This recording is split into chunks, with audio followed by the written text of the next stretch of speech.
السلام علیکم ورحمۃ اللہ وبرکاتہ۔ ویورز، امید ہے آپ خیریت سے ہوں گے۔ آج کی اس ویڈیو میں انشاءاللہ تعالی ہم جو اسٹوڈنٹس، جو بچے، جو لوگ ایک دوسرے سے چھوٹی موٹی چیزیں مانگتے رہتے ہیں، دینے میں حرج نہیں، مانگنے والا ہاتھ کہتے ہیں نا، اوپر والا ہاتھ نیچے والے ہاتھ سے افضل دینے والا ہاتھ جو ہے نیچے والا جو ہاتھ ہے وہ پروفیشنل بیگرز میں بھی اوکیجنلی آ جاتا ہے۔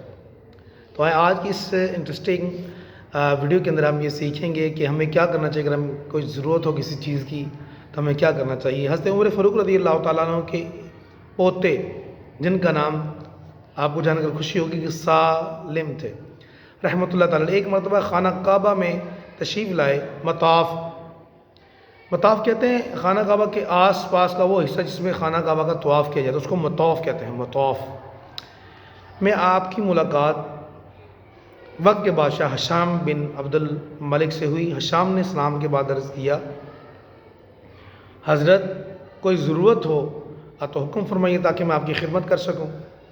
آپ نے فرمایا، ہشام، مجھے بیت اللہ شریف کے سامنے کھڑے ہو کر اللہ کے سوا کسی اور سے ضرورت بیان کرتے ہوئے شرم آتی ہے۔ اللہ کے ادب کا تقاضا یہ ہے کہ صرف یہاں اسی کے سامنے ہاتھ پھیلایا جائے۔ ہشام لاجواب ہو کر خاموش ہو گیا۔ تقدیر سے جب آپ حرم شریف سے باہر نکلے تو ہشام بھی عین اسی وقت باہر نکلا۔ آپ کو دیکھ کر قریب آ کر کہنے لگا، حضرت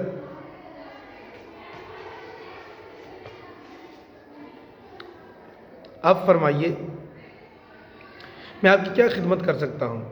آپ نے فرمایا، ہشام بتاؤ میں تم سے کیا مانگوں، دین یا دنیا؟ ہشام جانتا تھا کہ دین کے میدان میں تو آپ کا شمار وقت کے بزرگ ترین لوگوں میں ہوتا ہے، لہٰذا کہنے لگا، حضرت آپ مجھ سے دنیا مانگیں؟ آپ نے فوراً جواب دیا، دنیا تو میں نے کبھی خالق و مالک سے بھی نہیں مانگی، بھلا تم سے کیا مانگوں گا؟ یہ سنتے ہی ہشام حیران ہو گیا کہ دنیا میں اللہ تعالیٰ کے بعض بندے ایسے بھی ہیں کہ وہ ہر اپنی حاجت اور ضرورت صرف اور صرف اللہ تعالیٰ کے سامنے پیش کرتے ہیں۔ سچ ہے کہ جن حضرات کو اللہ کے دربار میں فریاد پیش کرنے کے آداب ہوتے ہیں وہ دنیا داروں کے سامنے دست سوال دراز نہیں کرتے۔ ہمیں بھی چاہیے کہ ان بزرگوں کے طریقے پر چلیں، اور جب ہمیں کسی چیز کی ضرورت ہو نا تو سب سے پہلے نماز پڑھ کر، نماز حاجت جسے بھی کہتے ہیں، نماز پڑھ کر اللہ سے دعا مانگیں، پھر اس کے بعد والدین سے ادب کے ساتھ درخواست کریں، عرض کریں ادب کے ساتھ۔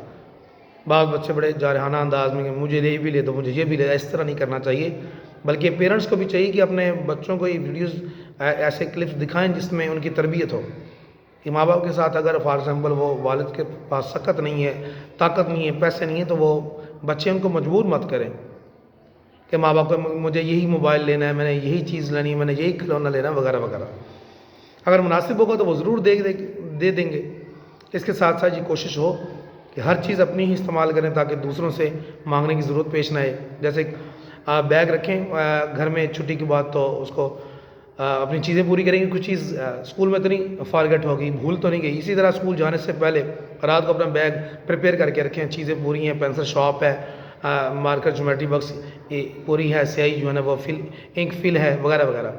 اس طرح کی چیزیں اسپیسیفکلی جو طلباء طالبات ہیں، اسٹوڈنٹس ہیں، ان کو ضرور اس بارے میں اویئرنیس ہونی چاہیے اور ان کو فوکس کرنا چاہیے اس بات پر کہ وہ ان چیزوں کا خیال رکھیں، کہ نہ کہ کلاس میں یا مکتب میں جا کر اسکول میں وہ کسی چیز کے آگے ہاتھ پھیلائیں۔ پیرنٹس کو بھی اس بارے میں اویئرنیس ہونی چاہیے کہ وہ اپنے بچوں کی چیزیں پوری کر کے دیں۔ اللہ تعالیٰ ہمیں عمل کی توفیق عطا فرمائے۔ امید ہے آپ کو آج کی ویڈیو پسند آئی ہوگی۔ اگر پسند آپ نے کی ہے تو کائنڈلی اس کو لائک اور شیئر بھی کریں۔ چینل کو سبسکرائب نہیں کیا تو کائنڈلی چینل کو بھی سبسکرائب کریں۔ ملتے ہیں نیکسٹ ویڈیو میں، تب تک کے لیے اللہ حافظ، اپنا بہت سارا خیال رکھیے۔ السلام علیکم ورحمۃ اللہ وبرکاتہ۔